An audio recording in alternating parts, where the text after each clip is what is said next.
चला तर आज करूया व्हेज पुलाव।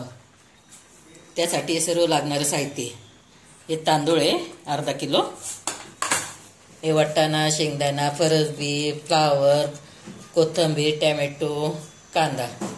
हे आपल्याला सर्व फोडणी द्यायची। ही फोडणीसाठी तुम्हाला ज्या भाज्या आवडत असेल त्या घ्या तुम्ही। आणि भाताला मसाला, भाताचा मसाला, अद्रक, लसूण, मिरची, हिरवी कोथिंबीर आणि पुदिना, आणि हा गरम मसाला आपला सारा खडा मसाला आहे। पनीर। सर्वात आधी आपण भात शिजवून घेऊ। आता आपण भातामध्ये मीठ आणि तेल टाकलं। आता भात आपण शिजायला ठेवूया, तोपर्यंत आपण हे वाटण करून घेऊया। अशा प्रकारे आपण वाटण घेतलं। आता आपण भाज्यांना फोडणी देऊया। सर्वात आधी आपण तेल टाकूया, 1 चमचा तूप ऍड करू। गरम झालं, आता आपण पनीर फ्राय करू।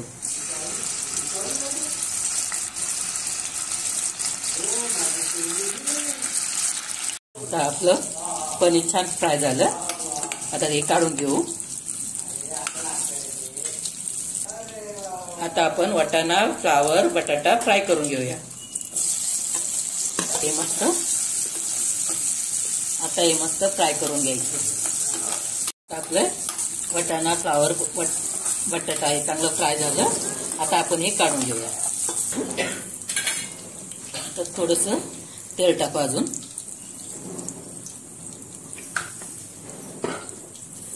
आता आपण सर्व खडा मसाला एकत्र करून टाकूया। कांदा टाकू। कांदा आपला चांगला फ्राय झाला। आता आपण टोमॅटो टाकू, शेंगदाणे टाकू आणि छान हलवून घेऊ।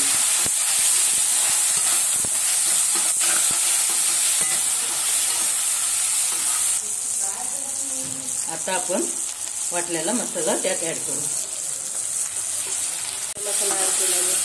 तर वाटलेला मसाला मी त्यात ऍड केला। आता ते चांगला भाजून घेऊ। 1 चमचा गरम मसाला, 1 चमचा धने पावडर,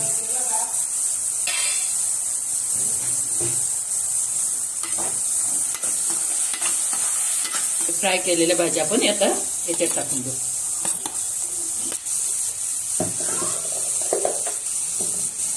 थोडंसं मीठ ऍड करू।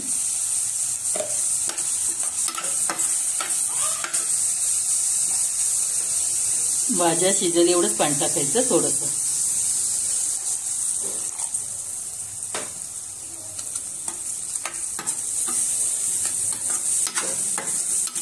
भाज्या शिजेपर्यंत आपण याला वाफ देऊ।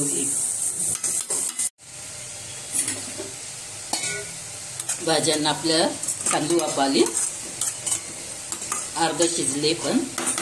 आता आपण त्यात भात ऍड करू।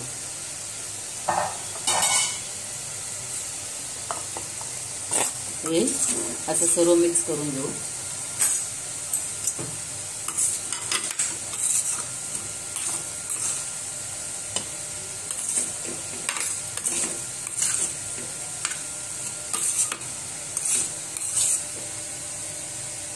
कोथिंबीर टाकू वरून आणि थोडंसं तूप ऍड करू।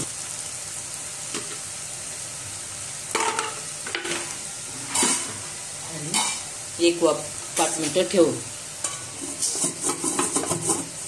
अशा प्रकारे आपला पुलाव तयार आहे। बघा कसे मस्त दिसते। या जेवायला लाईक करा, सबस्क्राईब करा। थँक्यू।